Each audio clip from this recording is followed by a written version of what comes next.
몇 주 동안 학자라고 하는 사람들이 이 요한계시록을 어떻게 왜곡시키는가, 그리고 요한계시록을 어떻게 무력화시키는가에 대해서 우리가 살펴보았습니다. 근데 이제 이분들의 그런 주장들이 이제 모든 성경은 다 유기적으로 그 연관이 되어 있습니다. 그래서 어떤 한 성경을 왜곡하거나 무력화시키면 그 성경에만 국한되지 않는다는 것이 문제입니다. 그러니까 이 성경이 너무나 유기적으로 연결되어 있기 때문에 어느 한 성경을 잘못 해석하면은 그 하나로부터 도미노 현상이 줄줄이 발생을 하기 때문에 이 성경 해석에 주의를 기울여야 된다는 것이죠.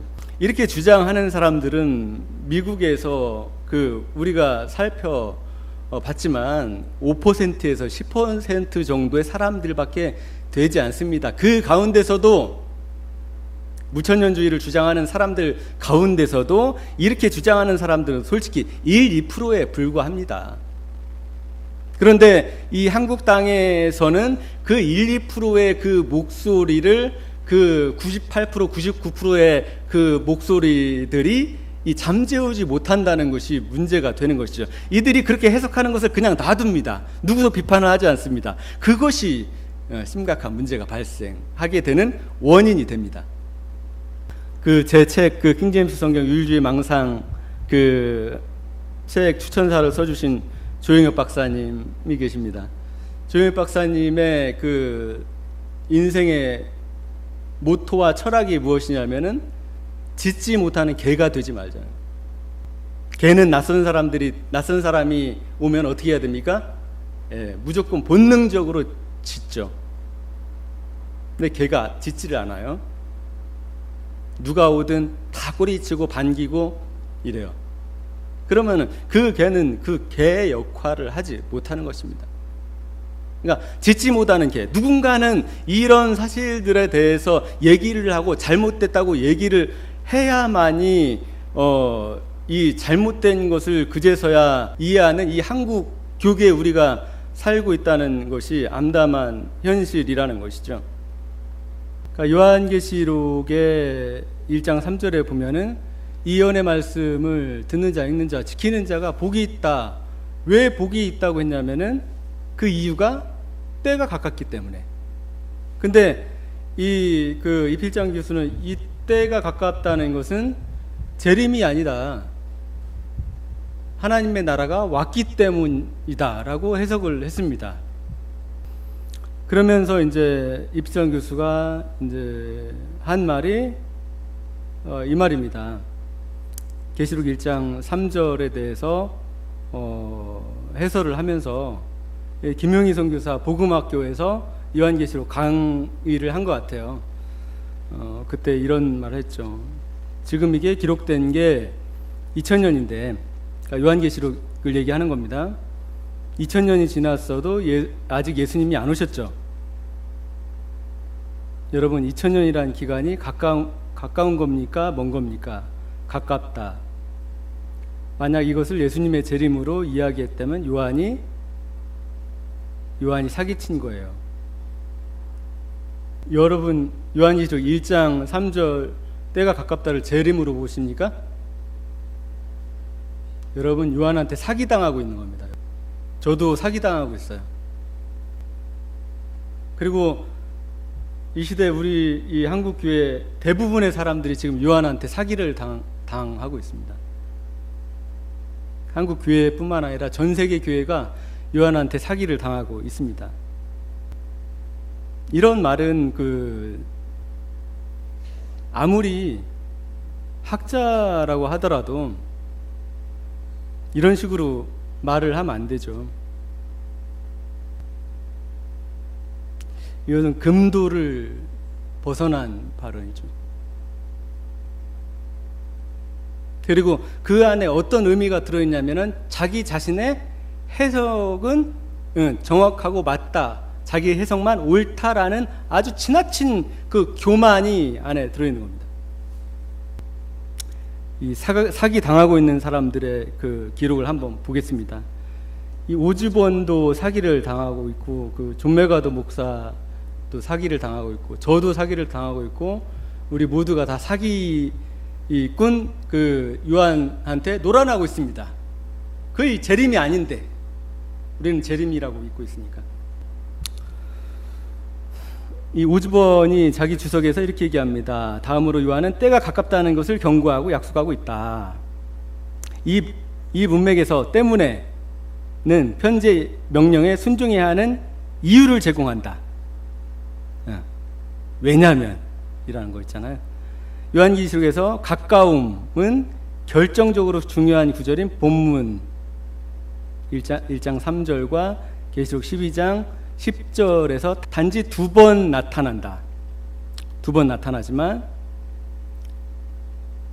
때, 카이로스, 그것으로 말미암아 요한계시록은 임박한 종말에 대하여 경고하는 책이 되고 있다. 뭐에 대해서 경고하는 책이 되고 있다고요? 네, 임박한 종말에 대하여 경고하는 책이 되고 있다. 주님의 재림이 가깝다는 것은 신자들에게 하나님 앞에 책임 있는 삶을 살도록 축구하고 신약 성경에서 빈번하게 사용되는 개념이다. 주님의 재림이 가깝다. 그러니까 오즈본은 이거를 뭘로 해석을 합니까? 예, 그 사기를 당하고 있기 때문에 재림으로 해석을 합니다. 그 다음에 존 메가더는 이것을 이렇게 얘기합니다. 이 역군은 1절에서 가르친 진리를 다시 진술한다. 때를 뜻하는 헬라어 카이로스는 시계나 달력에 있는 시간이 아니라 시기나 시대를 뜻한다. 하나님의 구속 역사의 그 다음 위대한 시대가 가깝다. 교회는 그리스도께서 방금이라도 다시 오신다고 항상 기대했다.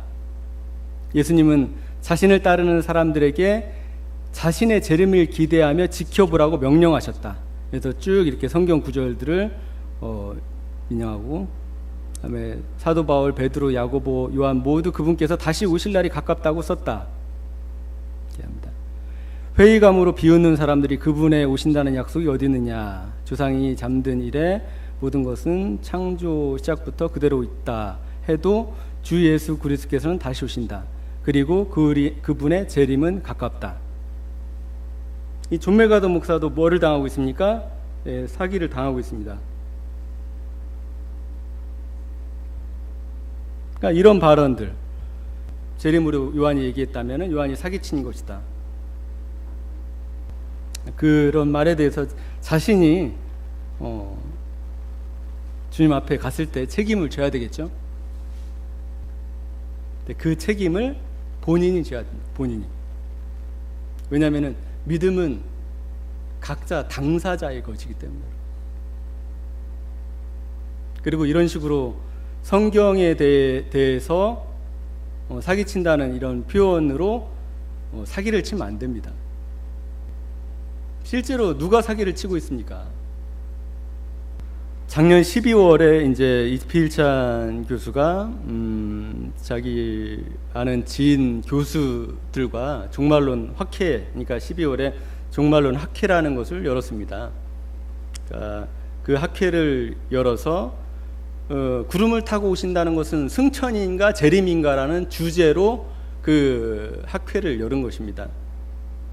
거기서 이필찬 교수에 대한 의견을 우리가 몇 번 살펴봤지만은 이필찬 교수는 그 구름을 타고 오신다는 것을 승천으로 봅니다.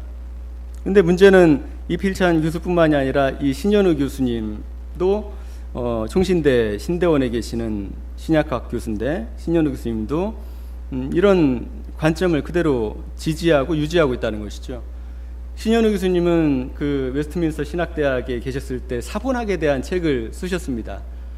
그리고 우리나라에서 사본학의 권위자로 알려져 있죠. 그리고 대한성서공회 성경 원문 연구 이런 쪽에 원어에 대한, 그리고 본문 비평에 대한 부분, 그런 논문도 많이 게재를 하십니다. 그리고 제 소송에서도 서면 답변서를 제출해 주셨기도 했고 통화도 몇 번 했습니다. 그런데 이필찬 교수는 근데 그거와는 별개로 이분이 사본학의 권위자라는 것은 별개로 하고, 이분이 이제 그 이피장 교수와 친분이 있으셔서 예전에 웨스트민스터 신학대학에 같이 계셨던 분이라서 친분이 있으신 것 같습니다. 그래서 그 종말론 학회에 나오셔서 동일한 주장을 하신 겁니다. 아까 다니엘서 7장 13절부터 14절, 그리고 마가복음에 이 나오는 내용이 예수님의 재림을 의미하는 것이 아니라 예수님의 승천을 의미하는 것이다라고 이제 발언을 한 기록입니다. 좀 읽어보면요, 신현우 교수는 마가복음 13장 26절에 인자의 오심이 재림을 가리키는가라고 질문을 던졌다. 이어 마가복음 13장 23절에서 언급된 인자의 오심이 재림을 가리키는 것이 아니라 인자가 하나님의 우편에 앉으신 것, 그러니까 인자의 승기, 아까 말씀드렸죠, 하늘에 가셔서 권세와 권능을 받으신 것을 가리킨다라고 이제 말을 하면서 알티프란스라는 사람의 견해를 소개합니다. 알티프란스라는 사람이 인자가 하나님 앞에 나오는 장면은 지상이 아니라 천상에서 일어나는 장면, 그러니까 천상에서 일어나는 장면은 어떻게 해야 됩니까? 예수님이 올라가야 됩니까? 내려와야 됩니까? 천상으로 올라가셔야 되는 거죠. 그러니까 승천으로 본다는데, 이 사람의 이제 학자의 견해를 소개하면서 이 학자의 의견에 동의를 한다. 그 다음에 뿐만 아니라 근전 문맥인 마가복음 13장 4절에서 이런 일이 일어날 때와 징조에 대한 제자들의 질문에 대답이다. 이런 일은 13장 이전에 성전 파괴, 이때 이제 성전 파괴에 대한 것이 있잖아요, 내용이. 그러니까 그것에 대해서 알티프란스의 어떤 그 답변과 그 다음에 그런 성경에 대한 어떤 구조에 대해서 나열을 하면서 이렇게 주장을 하고 있습니다. 그리고 읽어보면은 왜 예수께서는 성전 파괴를 명시적으로 언급하지 않고 인자의 오심이란 표현을 선택하셨을까라며 또 다른 질문을 던지면서 다니엘서 7장 13절은 인자 같은 이의 오심을 기록했는데 14절은 그가 하나님으로부터 권세를 받는다고 한다. 따라서 인자의 오심은 인자가 권세를 받음과 밀접하게 연관된다고 보았다. 무슨 의미인지 이해하십니까? 인자에 오신다는 것은 무엇과 연관되어 있다고? 권세를 받는 것과 연관이 되기 때문에 결국은 오시는 것이 아니라 가신 것이다라는 것을 점차적으로 이제 왜곡하는 것입니다. 참고로 이 알티프란스라는 사람은 영국 국교의 성공의 신부입니다. 그 다음에 이필장 교수가 박사학위를 받은 그 지도 교수 리차드 보컴도 영국 성공의 신부입니다.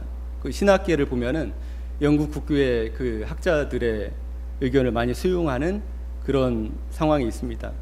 영국이 기독교 역사가 상당히 오래됐고 그곳에서 청교도들이라든가 뭐 기독교의 핵심적인 일들이 많이 일어났기 때문에, 그리고 오랜 역사 속에서 그 학교들이 학문이 깊이가 있고 많은 연구가 이루어지는 것은 사실입니다. 근데 우리 이 개혁교회에서 언제부터 영국 성공의 그 신학을 그렇게 따르고 좋아했는지 모르겠습니다. 영국 성공회는 로마 카톨릭에서 분리돼서 헨리 8세 때 분리돼서 결국은 그 사상과 정신이 로마 카톨릭의 영향권 안에 있는 곳입니다. 영국의 그 대성당들 가보시면 아시겠지만은 우리가 이 신약교회가 추구하는 그런 교회의 모습이 아닙니다. 여전히 중세시대의 그 웅장한 그 성당들을 통해서 이 자신들의 이 로마 카톨릭적인 신학을 내포하고 있는 곳이라고 할 수 있습니다. 영국 성공의 사람들, 학자들의 특징이 무엇이냐면은 그들이 그 성경의 영감을 실제로 잘 믿지 않는다는 데 문제가 있습니다. 그 다음에 영국 성공회는 공식적으로 외경이 그 가운데 추가가 되어 있습니다. 그래서 킹제임스 성경의 외경이, 그래서 영국 성공의 공인 성경이었기 때문에 외경이 지금도 포함이 되어 있고 옛날에도 포함이 되어 있는 것입니다. 그래서 리차드 보컴, 그러니까 이필창 교수의 그 스승의 책을 보면은 이 외경에 대해서 많이 그 가져다가 같이 크로스 인용을 많이 합니다. 그런 사상을 가지고 있는 사람들이 오래된 학문 그리고 권위가 있는 학교에 있으면서 그 신학을 가르친다는 것이 배우는 사람들에게는 치명적인 독이 되는 것이죠. 그러니까 사람들이 독일에만 다녀오면은 자유주의자가 된다 라는 말을 예전에 했지만, 오늘날에는 어디를 가든 자유주의적인 해석과 그 사상을 고스란히 받아와서 자기 주장도 아니라 그 스승의 주장을 그대로 앵무새처럼 주장하는 사람들이 너무나 많다는 것이죠.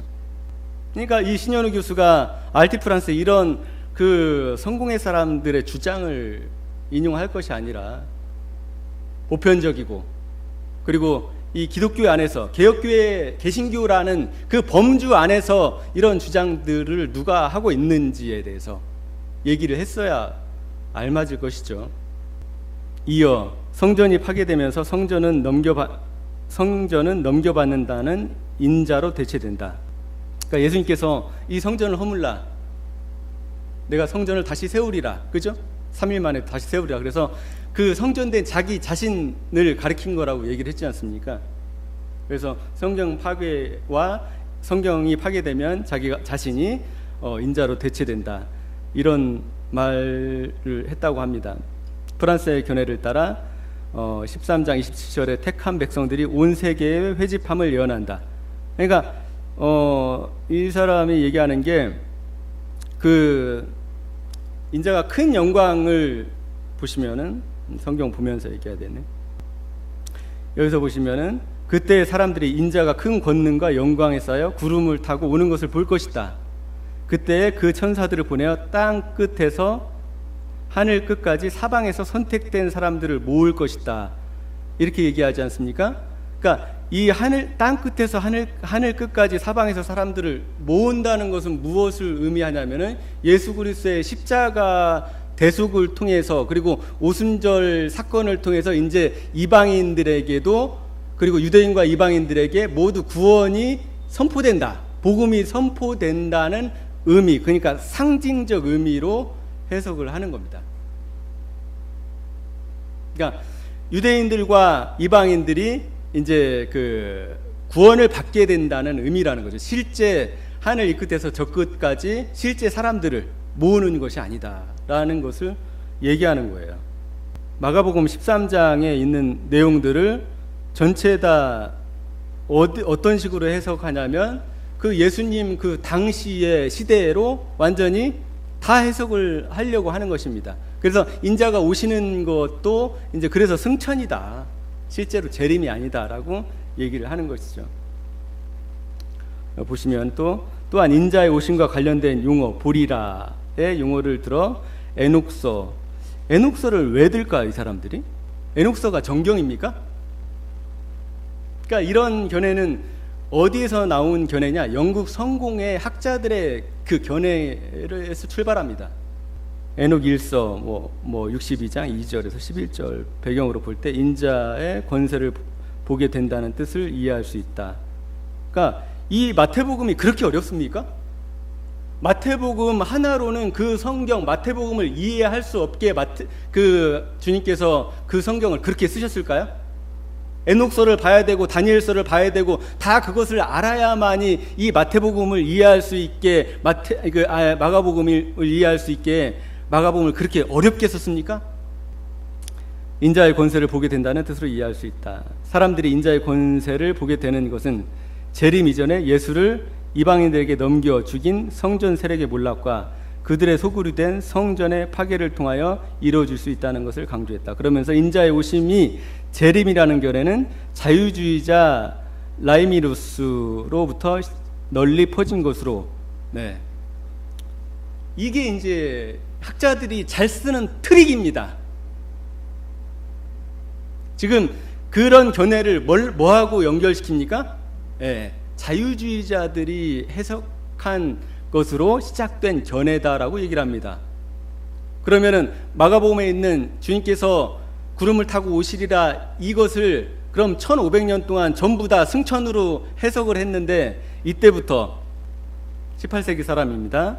라이마루스, 이 철학자, 그러니까 신학자라고 하기에는 애매한 이 철학자로 나옵니다. 철학자로부터 시작되었습니까?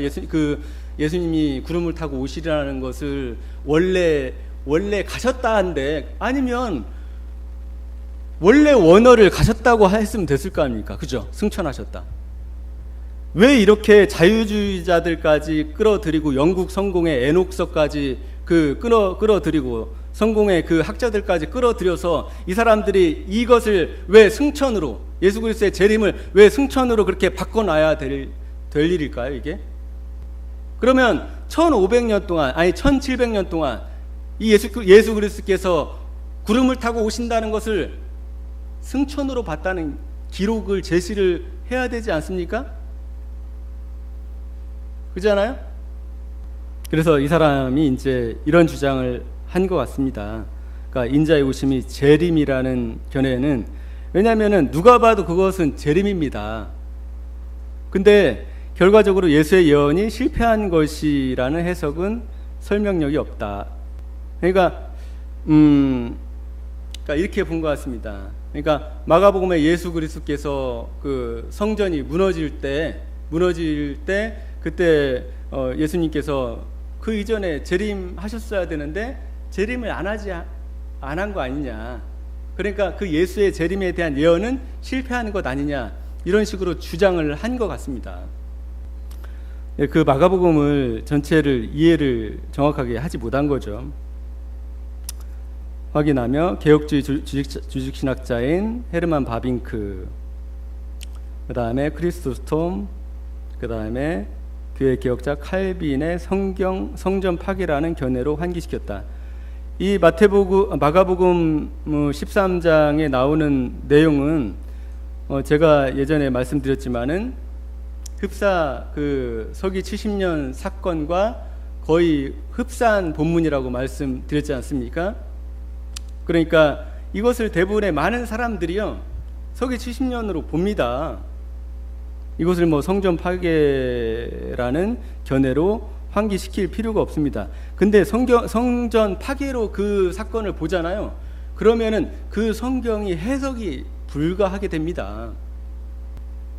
그리고 신 교수는 인자의 오심을 예수의 승기로 해석하는 것을 비판을 넘어 정죄하기까지 하는 사람도 있는데, 이런 사람이 저 말고 있었나 봅니다. 왜냐하면은 이런 사상은 2000년 만에 처음 거의 이 개신교 학자라는 사람들의 입에서, 이 개혁파 안에서 거의 처음 나오는 얘기들이거든요.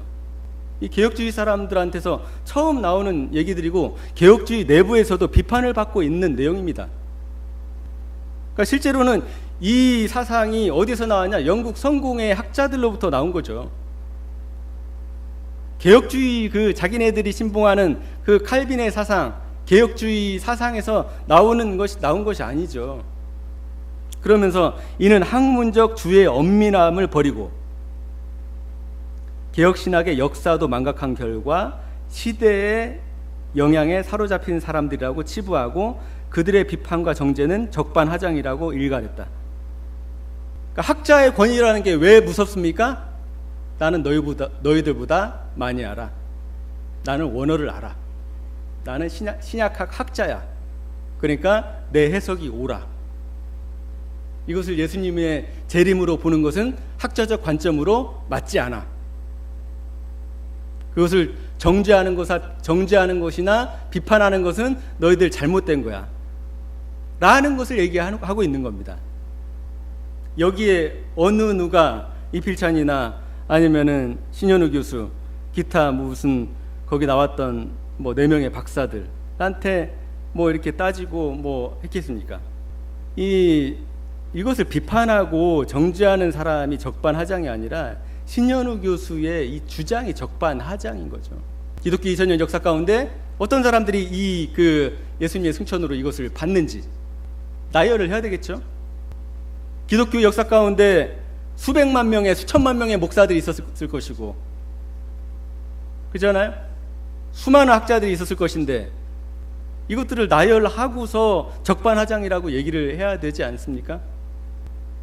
진짜 성도들이 아무것도 모른다고, 그리고 목사들이 아무것도 모른다고 이런 얘기를 적반하장이라는 표현을 쓰면서 뭐 개혁신학의 역사도 망각한 결과, 시대의 영향에 사로잡힌 사람들, 개혁신학에서 언제부터 이것을 그 예수님의 승천으로 해석했습니까?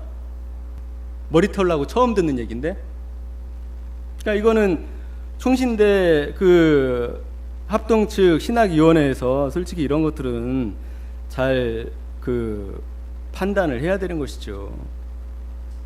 그리고 일치된 견해와 의견도 아님에도 불구하고 무슨 종말론 학회라는 걸 열어서 마치 그것이 어떤 대단한 권위가 있는 것 같은 학회에서 이런 얘기를 한다는 것은 학자로서 이 마땅치 않은 것이죠. 그리고 이런 학회를 열 거면 반대편, 그러니까 세대주의 진영, 그 다음에 역사적 전천년주의를 주장하는 반대편 여러 학자들이 모여서 적어도 공정한 의견을 나눌 수 있게 뭐 무천년주의자들 뭐 2명, 그 다음에 세대주의자들 2명, 아니면 전천년주의자들 2명, 이런 식으로 해서 토론을 해서 그 결과들을 의미 있게 도출해 내는 것이 맞는 것이죠. 자기 생각과 비슷한 사람 불러서 그냥 앵무새처럼 우리는 이렇게 본다라는 것이 무슨 학회고 무슨 권위가 있는 것이고, 그것을 통해서 이 권위를 부여하려고 하는 이 꼼수들의 이 오늘날 이 성도들이나 목사들이 그렇게 허술합니까? 그렇게 보면 안 되죠. 그래서 제가 원래 이 위에다가 제레미인가 승천인가 이 그 타이틀을 안 하고 처음에 뭐라고 썼는지 아세요? 국어 연습이라고 썼습니다, 처음에. 자, 그러면 우리가 국어 연습을 좀 해보겠습니다. 이 마가복음 13장부터 한번 좀 보겠습니다. 제가 이 그 마가복음 13장에서 절들을 다 뺐습니다. 왜냐하면은 성경에는 원래 절들이 없었기 때문에 그렇죠. 그리고 우리가 이 성경을 볼 때 문제가 뭐냐면은 이 성경이 보시면은 이런 식으로 그 주제가 바뀔 때마다 이 주제가 바뀌었다고 표시를 합니다. 근데 이런 것들이 도움이 많이 되죠. 근데 도움이 많이 될 때도 있지만은 앞뒤의 문맥, 그러니까 장과 장을 나눌 때도 있고 그러니까 이런 문맥이 완전히 차단될 때가 상당히 많이 있습니다.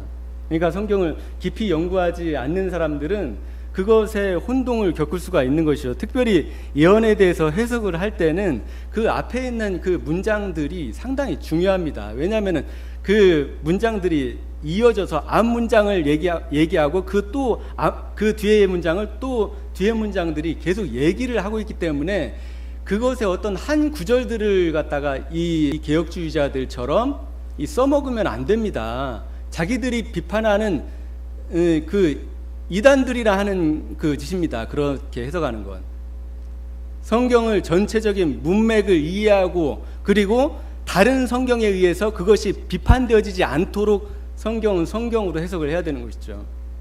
마가복음 13장 한번 보겠습니다. 9절 보면은 그날 환란이 닥칠 것인데 그런 환란은 하나님께서 세상을 창조하신 이래로 지금까지도 없었고 앞으로도 없을 것이다. 이 그날 환란을 이 사람들이 어떻게 해석을 하는 데에서 문제가 발생하냐면요, 서기 70년 예루살렘의 멸망, 성전 파괴로 이해를 하는 데서 문제가 발생합니다.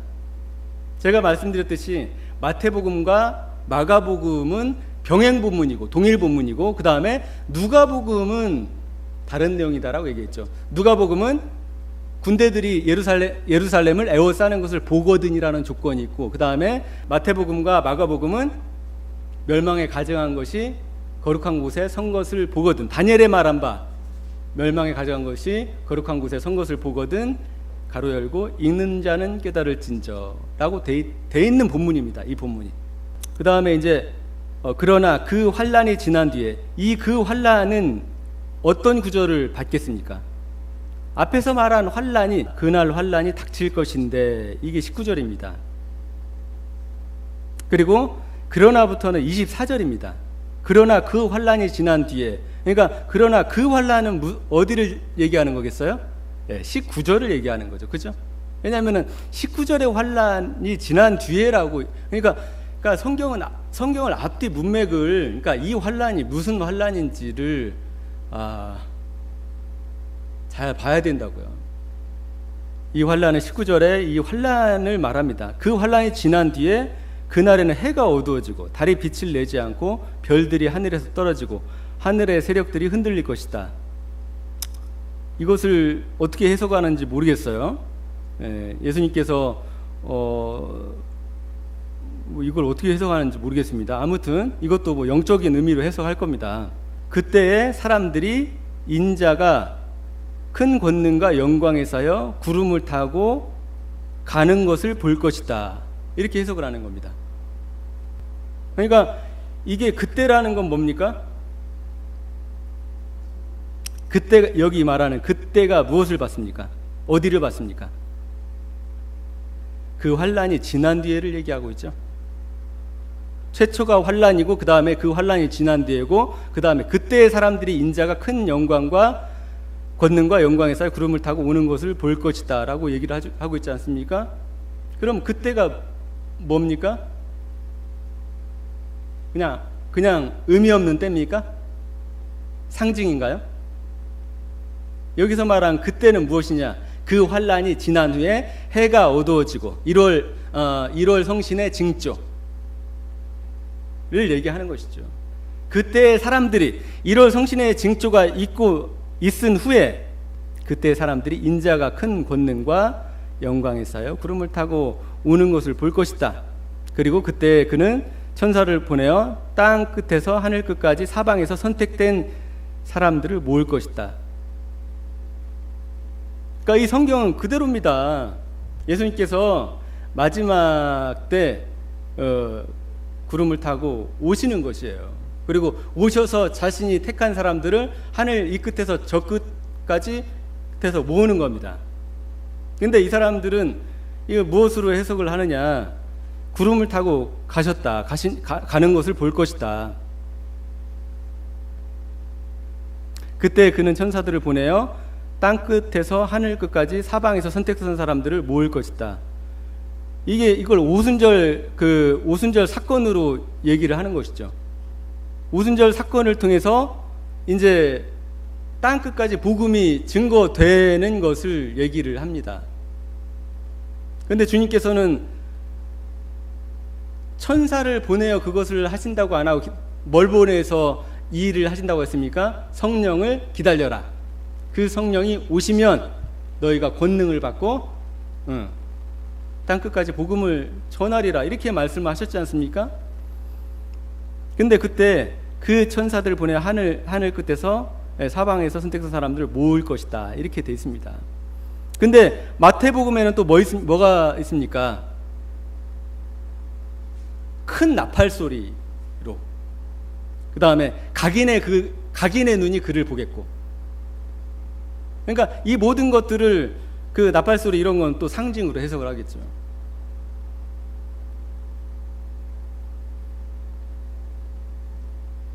그래서 계속 이어집니다. 무화과 나무에서 비유를 배워라. 그 가지가 연해지고 잎이 돋으면 너희는 여름이 가까운 줄 안다. 이와 같이 너희도 이런 일이 일어나는 것을 보거든 인자가 문 앞에 가까이 온 줄을 알아라. 내가 진정으로 너희에게 말한다. 이 온 줄을 간 줄을 알으라고 한 겁니까? 그러면 이 사람들이 이제 구름을 타고 가셨다라고 해석을 하잖아요. 인자가 문 앞에 가신 거를 뭐 알아야 된다는 얘기일까요? 그러니까 지금 어떻게 됩니까? 국어가 하나도 이제 안 됩니다. 안 되기 시작합니다. 그러니까 인자가 큰 권능과 영광에 쌓여 구름을 타고 오는 것을 볼 것입니다. 이거를 승천으로까지는 잘 어떻게 끼워 맞췄습니다. 그리고 그가 천사들을 보내서 하늘 이 끝에서 저까지 사방에서 사람들을 모을 것이다. 이거는 모든 사람들이 오순절날 성령 임재를 통해서 예수 그리스도의 구속을 통해서 구원받는 것이다 라고 억지로 끼워 잘 맞췄습니다. 근데 그 이후 구절들이 문제가 되는 것이죠. 왜냐하면은 이 내용이 완전히 단절이 된 것이 아니고요. 사방에서 선택된 사람들을 모을 것이다. 그리고 그 날에 대해서 계속 얘기를 하고 있기 때문에 그런 거죠. 무화과 나무의 비유를 왜 배우라고 하는 겁니까? 여름이 가까이 온 줄 너희가 언제 알 수 있냐라고 얘기를 하는 것은 예수님의 재림을 얘기하고 있기 때문에 그런 거죠. 그것을 직접적으로 또 표현을 하죠. 뭐라고 표현합니까? 여기 보시면은 너희도 이런 일이 일어나는 것을 보거든 인자가 문 앞에 가까이 온 줄을 알아라. 그러니까 이 가까이 온 줄을 알아라는 승천입니까? 재림입니까? 그러면은 그 앞구절에 있는 구름을 타고 오는 것을 볼 것이다. 이거는 승천입니까? 재림입니까? 그러니까 그 사람들이 구름을 타고 오는 것을 볼 것이다를 승천으로 본다면 그 다음에 이 인자가 문 앞에 가까이 온 줄을 알으라는 것도 뭘로 봐야 되는 거예요? 승천으로 봐야 되는 거죠. 근데 이게 말이 될까요? 그러면은 인자가 구름을 타고 오는 것을 볼 것이다는 승천이고 그 다음에 그 밑에 인자가 문 앞에 온 줄을 알아라는 그러면 재림입니까? 그렇게도 해석을 할 수 있을 것 같아요. 이 사람들의 이 성경 해석을 보면. 그렇습니까? 그 사람들은 국민학교 1학년부터 다시 다녀야 됩니다. 가나다라부터 다시 배워야 돼요. 이 한 구절을 떼어서 그것을 설명할 때는 그럴싸하죠. 하지만 문장 전체를 보면은 국어가 안 되잖아요. 국어가. 그 다음에 이 세대가 끝나기 전에 이 사람들은 이 세대가 끝나기 전에는 어떤 세대로 보냐면은 예수님께서 십자가에 못 박히시고 그 다음에 우순절 사건을 본 그 시대를 얘기합니다. 그러니까 서기 33년 정도의 그 시대. 그 시대가 끝나기 전에 모든 것이 다 일어날 것이다 라고 얘기를 합니다. 근데 주님께서 이상한 말씀을 하세요. 하늘과 땅은 없어질지라도 나의 말은 절대로 없어지지 않을 것이다.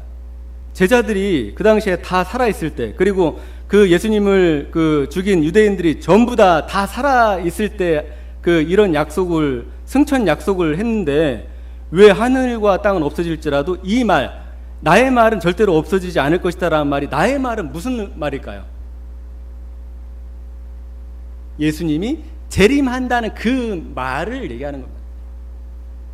지금 전체 문맥에서 뭘 얘기하고 있느냐? 예수님이 재림한다는 것을 얘기하고 있기 때문에 나의 말은 없어지지 않을 것이다. 하늘이 두 쪽 나도 이 하늘과 땅이 다 없어져도, 그러니까 어떻게 된가? 이 말이 어떻게 된다는 거예요? 절대적으로, 예. 하늘과 땅이 없어지는 것이 훨씬 쉽다는 거죠. 이 말이 없어지는 것보다.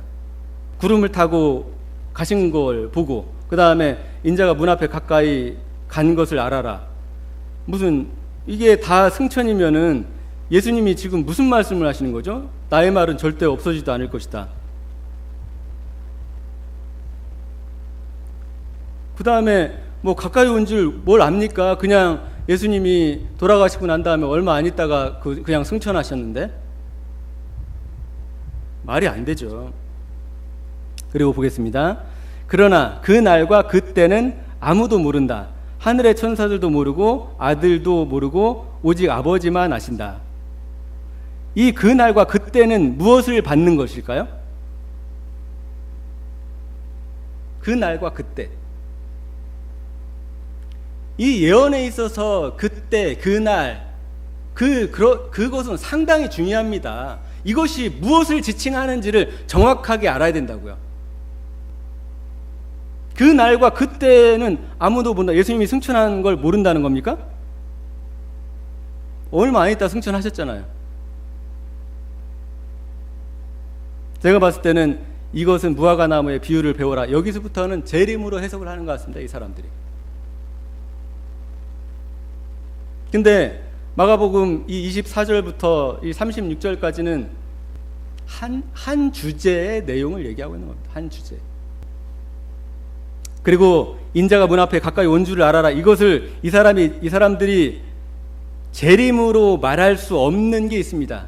없는 이유가 있습니다. 왜냐하면은 이 세대가 끝나기 전에 예루살렘의 예루살렘의 파괴, 군대들이 에워싸서 예루살렘 성전이 무너지고 파괴되는 것을 이 시대, 그 시대, 그러니까 예수님의 그 승천을 본 세대가 끝나기 전에 다 이룬다고 얘기를 했기 때문에. 그러니까 지금 머리가 되게 복잡해지죠. 네, 너무나 복잡해집니다. 이 사람들은 똑똑해서 이제 복잡하지 않은지 모르겠지만은 우리 같은 사람들은 이해할 수가 없습니다, 도저히. 그래서 그때는 아무도 모른다. 그러니까 그날과 그때는 무엇을 지칭하는 겁니까? 그 앞에 인자가 문 앞에 가까이 온 줄 알아라 하죠. 그렇지 않습니까?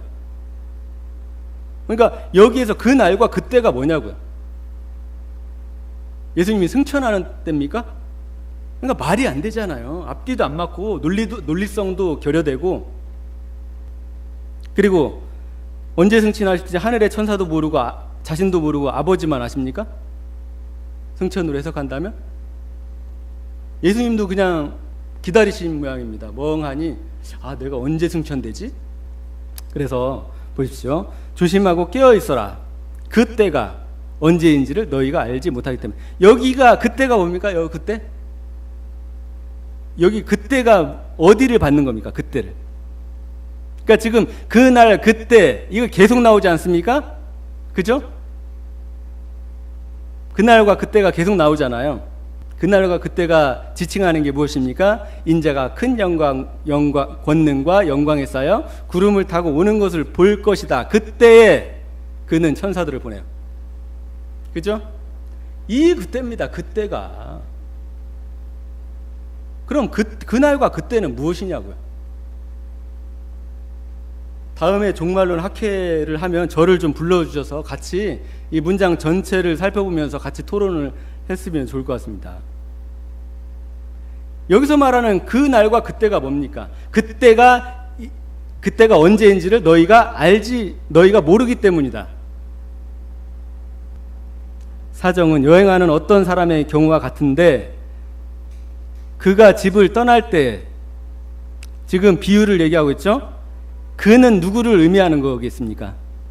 예수님을 의미하는 거죠. 그가 집을 떠날 때 그 종들에게 권한을 주어서 각 사람에게 할 일을 맡기고 그 문지기에는 깨어 있으라고 명령한다. 그러므로 깨어 있어라. 집주인이 언제 갈련지요? 왜 깨어 있어야 됩니까? 언제 올지 모르기 때문에 깨어 있어야 되는 거잖아요. 그죠? 언제 올지 모르니까 깨어 있어야 되는 거잖아요. 언제 갈지 모르니까 깨어 있어야 됩니까? 저녁일지 한밤중일지 닭이 울 무렵일지 이른 아침녘일지 너희는 알지 못하기 때문이다. 주인이 갑자기 갑자기 와서 너희가 잠자고 있는 것을 보게 되는 일이 없도록 하여라. 내가 너희에게 하는 말은 모든 사람에게 하는 말이다. 깨어 있어라. 그러니까 여기 지금 마가복음 13장에서만 온다는 말이 몇 번이 나옵니까? 근데 구름을 타고 오시는 것이 구름을 타고 가신 겁니까? 지금 이런 학설을 지금 개혁주의 안에서 그래도 WCC에 가입도 안 돼 있고 그 다음에 정통이라고 얘기하는 이 총신대 이 교수가 할 얘기입니까 이게? 언제부터 구름을 타고 오시는 것이 가시는 것이 됐습니까? 그러니까 이 사람들이 지금 어떤 역할을 합니까? 성경을 다 무너뜨리는 역할을 합니다. 그러니까 계시록 하나를 문제 삼을 때 계시록만 문제가 되지 않는다고요. 성경은 모든 것이 유기적으로 연관이 되어 있고 특별히 예수님의 재림은 너무나도 중요하기 때문에 그렇죠. 예수님의 그 재림의 확실성. 그래서 예수님이 말씀하지 않습니까? 뭐가 없어지는 게 나을 거라고요? 하늘과 땅이 없어지는 게 쉬울 거다. 내 말은 결코 없어지지 않을 거다. 이 한 말. 그러니까 어떤 사람들은 이 말이 성경 전체를 의미한다라고 해석을 할 수도 있겠지요. 하지만은 요한계시록의 마지막에 나오는 이 예언의 말씀에서 하나라도 더하거나 빼면 생명나무의 참여함을 제하여 버릴 것이다라는 말이 어떤 성경을 지칭한다고 제가 얘기했습니까? 요한계시록을 얘기한다고 얘기했죠. 근데 예수님은 이 재림에 대해서 말씀하시면서도 이 말씀을 합니다. 하늘과 땅이 없어질지라도 이 말이 없어지지 않는다. 이 말은 뭡니까? 내가 다시 온다. 구름을 타고 다시 온다. 권능과 영광으로 다시 온다. 이 말이 언제까지 유효하다고요? 하늘과 땅이 없어지더라도 예수님이 다시 온다는 거죠. 그러니까 이 예수님의 재림의 확실성을 얘기하고 있는 겁니다. 그래서 이 신현우 교수나 이필찬 교수 이런 사람들이 이 말하는 이 성공회적 관점, 성공의 학자들 이 관점들, 이거는 이단 사상입니다. 이단 사상. 이건 성경 해석도 안 되고요. 이거는 뭐 어떤 무슨 뭐 진화론보다 더 유치한 이론이죠. 그 다음에 재림인가 승천인가, 여기에 대해서 이 이필찬 교수나 이 신현우 교수가 구름을 타고 가셨다 라고 이제 다 이것을 해석을 합니다. 그리고 마가복음 14장 62절에도 이런 말씀이 나옵니다. 대제사장이 예수님을 신문합니다. 네가 메시아냐? 네가 그리스도냐? 라고 계속 물으니까 예수님께서 말씀을 안 하시다가 말씀을 하십니다. 내가 바로 그이요, 내가 바로 그다, 내가 니들이 기다렸던 메시아다 라고 얘기합니다. 당신들은 인자가 전능하신 분의 오른쪽에 앉아 있는 것과 두 가지가 나옵니다. 하늘 구름을 타고 오는 것을 보게 될 것이요. 그러니까 전능하신 분의 오른쪽에 앉아 있는 것은 무엇을 말을 하는 걸까요? 이것이 승천입니다. 승천.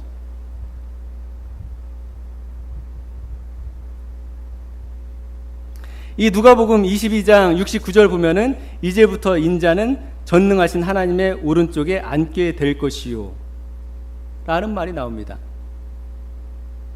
그러니까 이 말하고 이 말씀과 동일한 그 병행 본문에서 나와 있는 말씀입니다.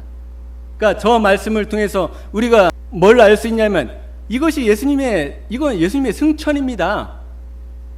그러니까 예수님은 승천과 재림을 따로 얘기하셨다고요. 그러니까 이 바보들이 이해하고 해석하는 것처럼 그 예수님이 구름을 타고 오신다는 것이 승천이 아니라, 승천은 마가복음 14장 62절에 보면 전능하신 분의 오른쪽에 앉아 있는 것과, 왜냐? 예수님께서 이제 죽습니다. 예수님께서 죽는다는 표현이 좀 그런가요? 예수님이 돌아가십니다. 한 인간에 불과했다면 어떻게 그분이 하나님 오른편에 앉아 계실 수 있겠습니까?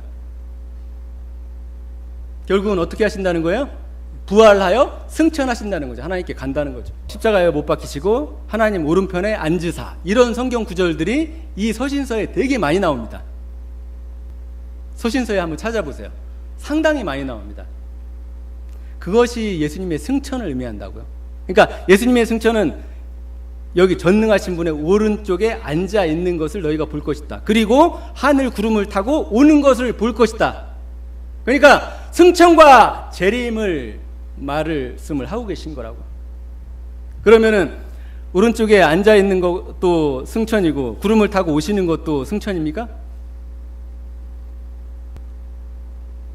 아예 자기들 성경을 하나 만들든가, 구름을 타고 가셨다 이렇게